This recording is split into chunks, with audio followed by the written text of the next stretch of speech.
And that's a perfect question for the creator religions. And this is again the distinction that might not often be evident to us, but which we constantly have to point out. I think it's so important, because the experiential implication of this idea is so powerful. It implies the way we listen to the teachings. So if I'm a botanist here telling you about gardens, you know perfectly well that this is not from revelation. You're not asking me who revealed these teachings to you, Rabina.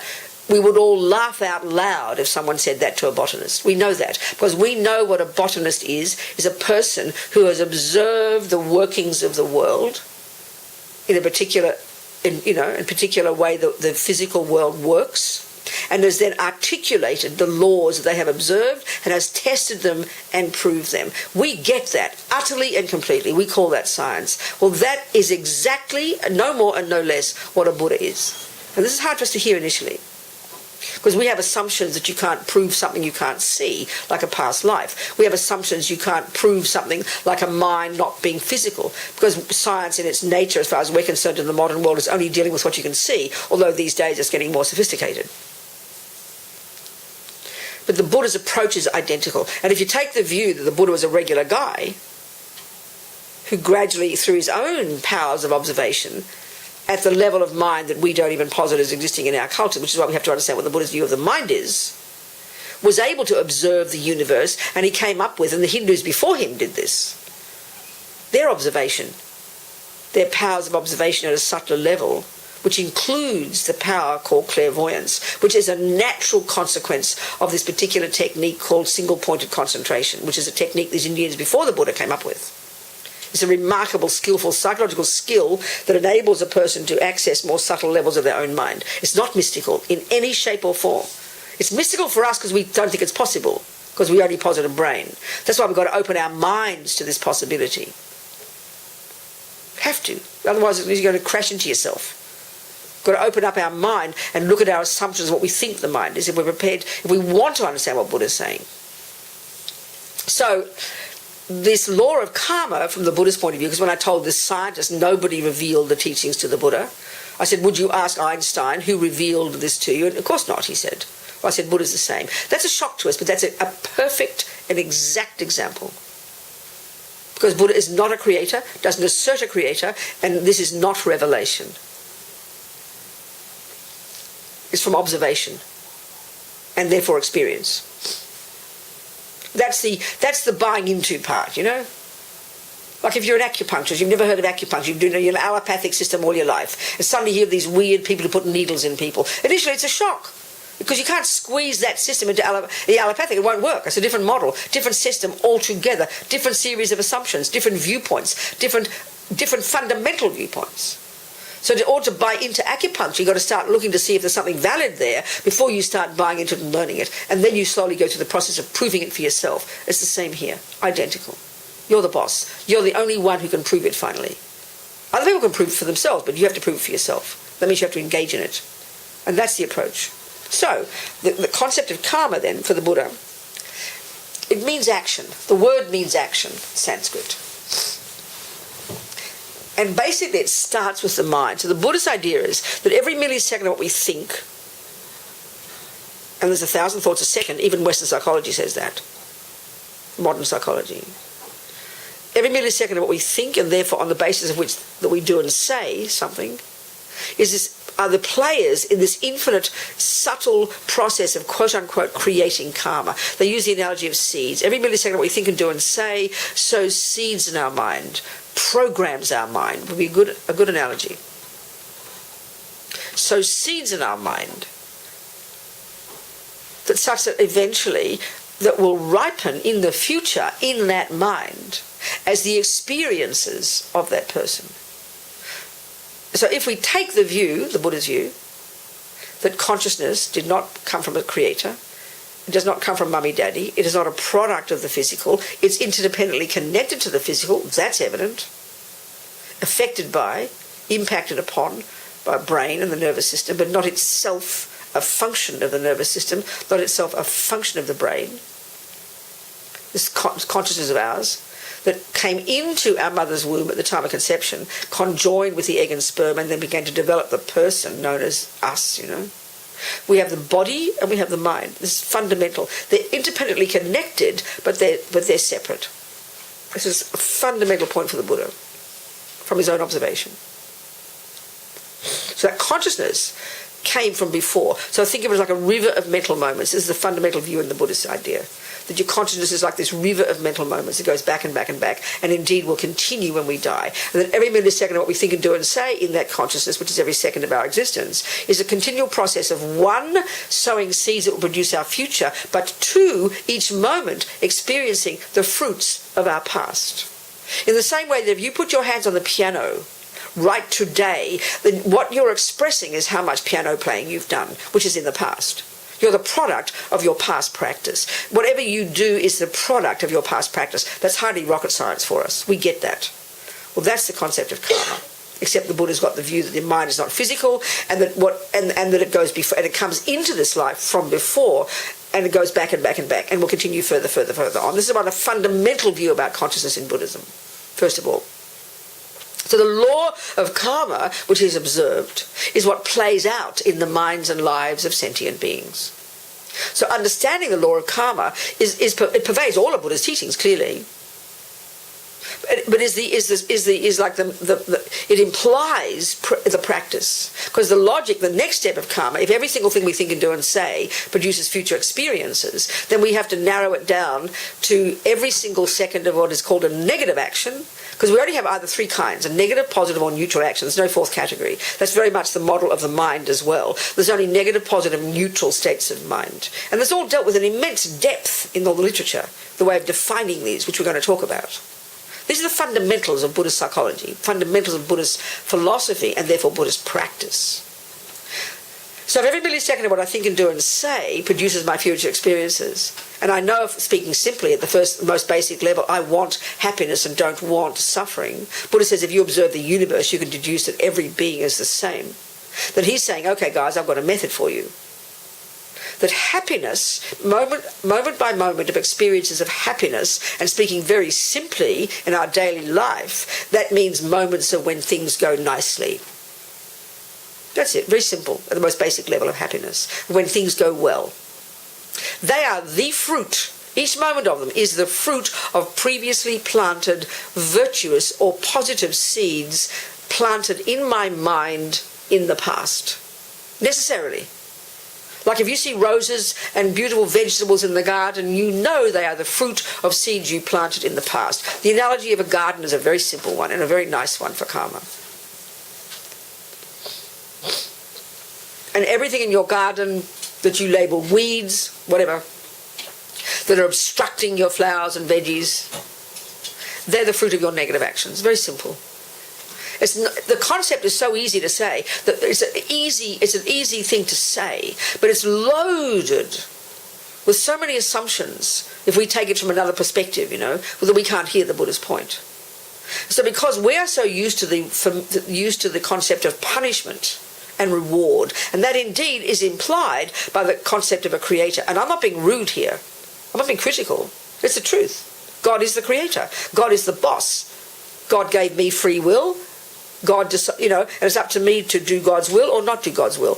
And I then suffer the consequences, which is punishment or reward. And I'm not being critical here, but it's a simple way of putting the concept of the Christian teachings. For example, yes, there are more esoteric and more subtle ways of describing, there's no question, but the simplest level. But that level of punishment and reward, that's also our view in ordinary materialist world as well. When Mummy says, don't do that, and I'll say, why not? We know her answer. It's exactly the same as God, because I say so. Like I always quote my Jesuit priest friend, a sin by definition is doing what God said not to do. Well, being a naughty girl by definition is doing what Mummy said not to do. Being a bad person in society by definition is doing what society and the laws and the judge and the police say not to do. There is natural law there, we can understand. And the Christian, my Jesuit priest friend, there is some aspect of natural law that, in other words, it's just, morally wrong to harm because sentient beings don't like being harmed. But what causes it mainly to be wrong, this is what he told me, I'm only quoting this, is because God said. It's a powerful point philosophically, but this is not the Buddha's view. He exhorts us, like Jesus, to not kill, but not for the same reason. The Buddha says don't kill. The fact that he says it has got nothing to do, that does not make it negative. In the same way that if Chris goes to the doctor and the doctor says don't smoke, Chris, we know the doctor is merely an advisor. The doctor's saying don't smoke doesn't mean the cancer is the punishment that you'll get. The doctor gives punishment. That's our concept of punishment and reward. That's our concept of morality. And that is not Buddha's concept at all. But it's hard to hear because we're so imbued, our mind is imbued with this dualistic view of blame, reward, punishment, guilt, shame, etc. And that's nothing to do with the Buddha's teachings, but it's hard for us to hear it because that's how we feel it, we give it all that meaning. But this law, it's like in the same way that you might get cancer if you smoke, in the same way that if you plant a weed and might, kind of poison the rest, poison, or you eat the wrong food, it'll give you diabetes. We don't think of it as punishment. We think of it as intelligence. We're glad a doctor is advising us not to do this. And then, so the doctor is like, this analogy of the doctor is a good one here, of a doctor. The Buddha is a person who from his own experience has observed, with his own powers of observation, the negative actions ripen in the future in that consciousness of that person as that person is suffering. And that positive actions done by that person sow seeds in that person's consciousness that ripen in the future as that person's happiness. That's Buddha's observation, in the same way that Chris's doctor's observation is that smoking could bring cancer. We've got to hear it this way. That's the meaning of it in Buddha's teachings. When we hear it this way, it's a very, very, very different approach. We're grateful for the Buddha's advice, but it takes a while to take that on board. Because the impulse is to hear it as punishment and then get guilty, And that's ego's problem. That's the irony of ego for the Buddha, but that's the job of ego, the misrepresentation of the actual meaning of reality, he says. So the very first level of practice for the Buddha, in order to prepare us to go further on the path, to go to different stages, junior school level, the very basic level, and most of us don't even accomplish this, because we don't pay attention to it, is to control our body and speech. So why should we? What's the logic? Because the body is the one that does the killing, isn't it? The speech is the one that does the lying. But they are simply the servants of the mind, the thoughts. So the very first level of practice demands paying attention to your thoughts, but the main reason is so that you can control their servants. Because the point the Buddha's making, remember, every thought we have, and then indeed every thought that's then carried out by the speech, let's say, that's the process that is the creating of karma, of imprinting in the mind, of programming our consciousness with those tendencies, those seeds in the mind, and they can ripen in the future in 4 different ways, which we'll talk about. This is the observation of a Buddha, and anybody else since then who's done Buddha's work, who themselves have become a Buddha. And this is knowable by any being, Buddha says, using the methods that he used. This is the basic first principle. Any questions about that? I'll go into more detail.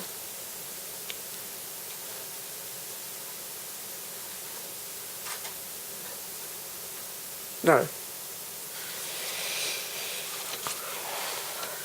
So then you think, then if let's say you're wanting to do Tara practice, and we're going to do a meditation, and then we think, what's this got to do with being a Tara? Everything, totally everything. Tara is just an expression, is a word that refers to a certain manifestation of enlightened mind, and enlightened mind is the culmination of this work. This is like junior school level of becoming Tara. So it all has to be related. If it's not related, then it's kind of weird, And it's all linked. It's all naturally. Like if you hear about Einstein telling you about E equals mc squared, and then you hear about 1 + 1 is 2, you think, what's the relationship? Well, it's obvious. It's the starting point. So you've got to start with 1 + 1 is 2. That's junior school. So the teachings of karma pervade all of Buddha's teachings, all the way to Buddhahood. But this is the first level of practice. And of course, for most people in our culture, we're not interested in karma. Most Buddhists even don't even know about it, don't like it, don't want to know about it. And that's fine, we're the boss, we don't need to. But this is the fundamental starting point of all of Buddha's teachings, to abide by the laws of karma, which means to control our body and speech. So why should I control my body and speech? Why, from the Buddhist perspective, should I attempt not to lie, kill, steal? Because those actions that I do, driven by my delusions, because let's face it, it's attachment and anger, it's not love and compassion that impels you to kill and lie and steal, it's fairly evident. It's the delusions in my mind, the neuroses in my mind, the voices of ego in my mind. So at least the starting point, as Lama Zopa says, the most urgent level of practice, the starting point, first thing in the day, starting point, at least refrain from using my body and speech to harm sentient beings. So in this way too, we can all, just hearing those words, there's another way of presenting them. It's a set of ethics, you know. And this is utterly related to Buddhist psychology and Buddhist philosophy. It's linked completely to ethics. But the crucial point in the beginning for the Buddha, the reason behind his exhorting us not to steal, lie, kill, his definition of a negative action is an action that harms another. But his reason for exhorting us not to kill, for suggesting we make a decision to not kill, is because that action, because it's driven by anger or driven by aversion or driven by fear or attachment, because of that pollutes my mind, that sows seeds in my mind that will ripen in the future as various experiences of suffering of mind. And this, for the Buddha, is a natural law. No one runs it. It's not punishment. It's not reward, because there's no punisher and there's no rewarder. We are the ones who do it to ourselves. This is the Buddha's view, which is radically different from the materialist one and indeed from the Christian teaching. This is the basis. The basis.